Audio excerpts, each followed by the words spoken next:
Hello guys! Hello Pisces! Welcome dito sa aking channel, Kapalaran 888. Welcome guys! Alamin natin kung anong messages, vibration, gabay energy para sa lahat ng Pisces.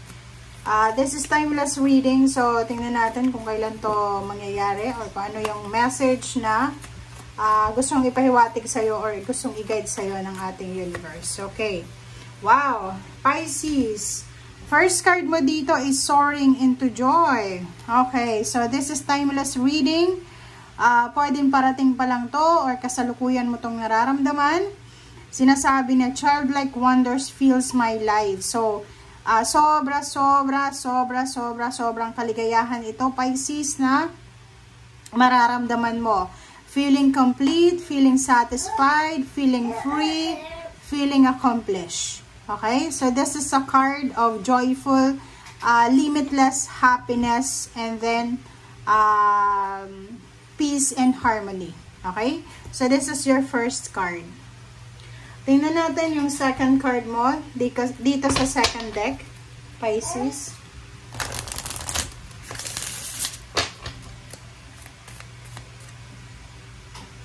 Okay, so tingnan natin, Pisces. Second cards from the second deck is Cloud. So, ganun din. Parang sobrang happiness is Cloud 9. Nasa Cloud 9 ka shape, shifting. So, sinasabi ng birahan na maraming magbabago sa buhay mo, Pisces, na pwedeng magdadala sa'yo ng feeling na nasa Cloud 9 ka. 'Di ba? Yung pakiramdam na ito na yung pinakamasayang araw, pinakamasayang taon, pinakamasayang buwan para sa inyo, Pisces. Nasa Cloud 9 ka. So, hindi ko alam kung bakit. Basta ikaw ay sobrang magiging masaya, contented, satisfied, happy, and at peace. Okay. Next deck tayo. Third deck, Pisces. Tingnan natin. This is general reading, ha.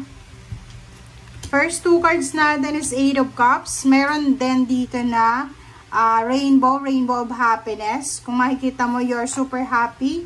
Merong dove dyan, merong dolphins. Dolphins signifies peace and harmony, transformation, awakening, enlightenment. So, sinasabi sa'yo dito, Pisces, na you're moving out from toxicity, from sadness, from stagnation, and papunta ka na doon sa pag-asa, doon sa wish fulfillment. Okay, so dito, Pisces, sinasabi ng Eight of Cups na magkakaroon ka ng sobrang biyaya, pagpapala, na pwedeng in terms of relationship, pwedeng may mga relationship sa'yo na, or may mga relationship ka na hindi na nag-work, toxic na relationship, companion, or anything na attached sa'yo. So, nakikita ko yung Eight of Cups doon sa mga Pisces na parang feeling nyo stagnant na talaga yung relationship. Yung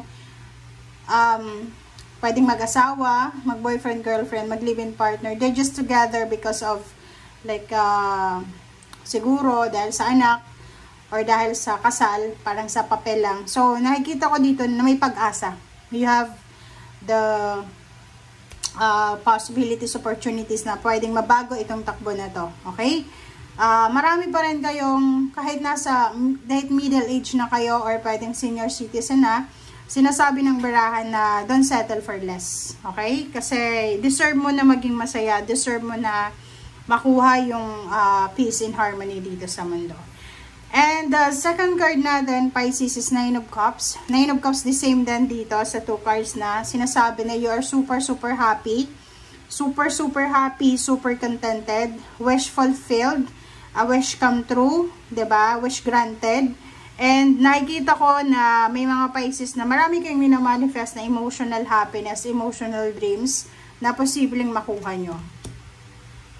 Okay, wow. Next naman is all about Six of Wands and Two of Cups. So, nakikita natin dito, enormous, huge success, triumphant success, justice. And, ganun din, wish fulfillment kasi meron ditong para kang may dala kang wand na star, 'di ba? So parang sinasabi, plus meron din dito na parang ano to sunflower. So yung sunflower is yun, the sun, happiness, 'di ba? Soaring into joy, cloud 9. So love life dito, sinasabi na yung love life mo ay posibleng magiging sobrang saya, sobrang kontento ka, sobrang stable, secured, peaceful. And salary increase, higher position, Pisces, more customers, more clients, more money to come, parang ganon. Bagong relationship, pwedeng kung if you're looking at new relationship, it's an offer of wedding, engagement, or partnership or collaborations. Okay. Two of Swords, nakikita ko sa'yo dito na no more procrastinations, no more worries, no more hesitation, parang ganon. So, kung ano man to, Pisces, na darating sa'yo na happiness, success, emotional fulfillment, lahat ng kaligayahan dito sa mundo na darating sa'yo is deserve mo daw yan. Okay? The Chariot and then Ace of Wands. So, dito sinasabi ng baraha, isang exciting Pisces, congratulations na naman sa'yo kasi ito ay nagsasabi na isang exciting na travel, isang exciting na location change or relocation, isang exciting na plano na posibleng magpa-progress, pwedeng career, pwedeng love life, pwedeng business, or anything na matagal mo nang hinihintay na mag-progress siya. So, nandito na. Ang Chariot is all about success, all about abundance, all about winnings, all about massive, strong, fast movement na success ito. Okay? So, Ace of Wands, exciting, massive, huge blessings, windfall of money, travel, international travel, visa, passport, citizenship. Lahat ng klase ng blessings ay nandito na. Okay, next card natin is the Tower. Okay, the Tower and then King of Pentacles. So, yun.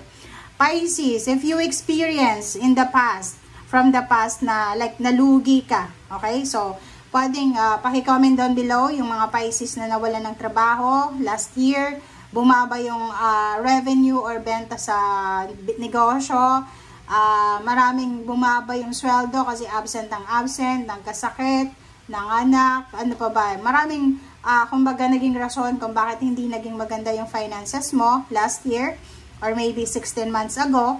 Sinasabi ng baraha yung recovery dito. You will recover. You are recovering from your financial downfall. Okay? Ito kasi financial downfall to eh. So, sinasabi sa'yo dito, Pisces, na you will recover from your financial downfall. And nandito ka na. Nandito ka na sa King of Pentacles. King of Pentacles is sobrang pera, sobrang dami niya. So, ibig sabihin, mahahawakan niya yung enormous, huge, unlimited, limitless money, financial. Kasi yung King of Pentacles, siya yung tao na hindi siya mauubusan ng pera. Or, maubos mo yung pera niya, pero maraming mga tao sa paligid niya na pwede siyang suportahan or tulungan siya sa kung ano man ng mga needs and wants niya. Okay. Thank you, guys. Okay. Next card natin is Ten of Cups. Nandito yung Nine of Cups. So, sinasabi ng baraha sa'yo dito na same pa rin ang first two cards mo na it's huge happiness. Sobrang kaligayahan. Completion. So, nakikita natin maybe may mga wedding anniversaries, wedding ceremonies, pwedeng merong mga family occasions, family success, pride ng family, parang ganon. So, yung Ten of Cups is overall happiness siya sa loob ng isang pamilya, sa relationship, sa anak, sa apo, sa kung ano man ito na talagang magdadala sa'yo ng happiness. So, depende yan sa mga Pisces na nanonood kung ano yung alam nyo na talagang total happiness, overall happiness na mararamdaman nyo, ito ay posibleng mangyari.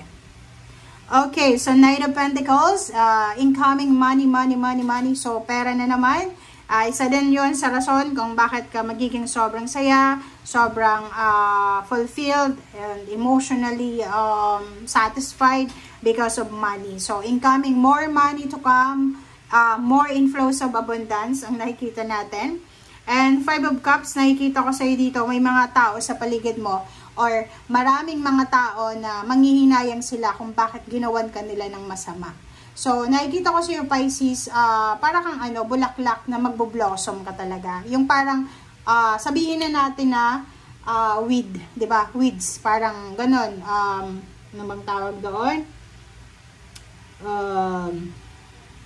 Yun, damong ligaw, parang ganon. Para kang damong ligaw na magbo-blossom ka, 'di ba? Hindi ka binibigyan ng tao ng pansin 'di ba? Kasi namong ligaw ka 'di ba? Binubunot ka nila because like for example, katabi ka ng rose, binubunot ka ng mga tao kasi yung rose na to is binibigyan niya ng emphasis na siya yung tumubo ng maganda. So ikaw, out of the blue or talagang you are blessed, you are destined na maging successful. Maraming tao yung mamamangha, maraming tao yung mabibigla. Okay, they will be surprised kasi hindi nila alam bakit nangyari ito kay Pisces, bakit siya biglang yumaman, bakit siya naging asensado, bakit sobrang yung parang ganito. So, nakikita ko maraming mga tao yung manghihinayang kung bakit kanila ginawa ng masama. Okay, 3 of Wands. Nakikita ko sa iyo, Pisces, marami kang mga hinihintay na blessings na posibleng dumating na. Marami kang hinihintay na pagkakataon. It's either business partnership, it's either opening of anything na i-open mo, like opening of business, opening of ano ba yung i-open mo, magpapatayo ka ba ng bahay, bibili ka ba ng kung anumang material things. Parang ang Pisces na to is, she's living in luxury, diba? Parang ganun. So, wow! 2 of Wands, different choices, different options. So, sinasabi ng baraha, you have freedom to choose, pero ang dami-dami mo talagang pwedeng pagpilian. Okay, next is Empress, new beginnings, good health, diba? So, parang sinasabi dito, good health, physical, mental, emotional. So, pwedeng yung mga Pisces dati, nakaranas sila ng mga health issues, and dito sinasabi sa The Empress na you will have the opportunity to start over. So, pwedeng may mga Pisces na magsisimulang mag-diet, or healthy lifestyle, mayroong mga Pisces na mabubuntis, mga anak, may mga Pisces na may bagong relationship, bagong trabaho, bagong negosyo, bagong source of happiness, source of income, or maraming pagbabago. Okay? And dito naman is all about relationship issues. Yung mga issues mo na yan, so may healing na. Sinasabi ng baraha dito, Pisces, na posibleng maraming emotional problems ka dati na mag-heal na siya. So, kung ikaw ay maraming grudges and resentments dati, kusa siya na mag-heal sa puso mo. Okay? And last card natin is Death card. Death card is total transformation. So, sinasabi ng baraha, since katabi niya yung 10 of Swords, binibigyan ka ng pagkakataon ng Panginoon, ng universe na masettle lahat ng mga differences mo with someone else, with your family, with friends, with someone na nakasakit sa'yo or na nasaktan mo. So, nakikita natin yung recovery, hindi lang financial recovery, kundi emotional and physical health recovery. Okay? Thank you guys for watching and see you again. Bye!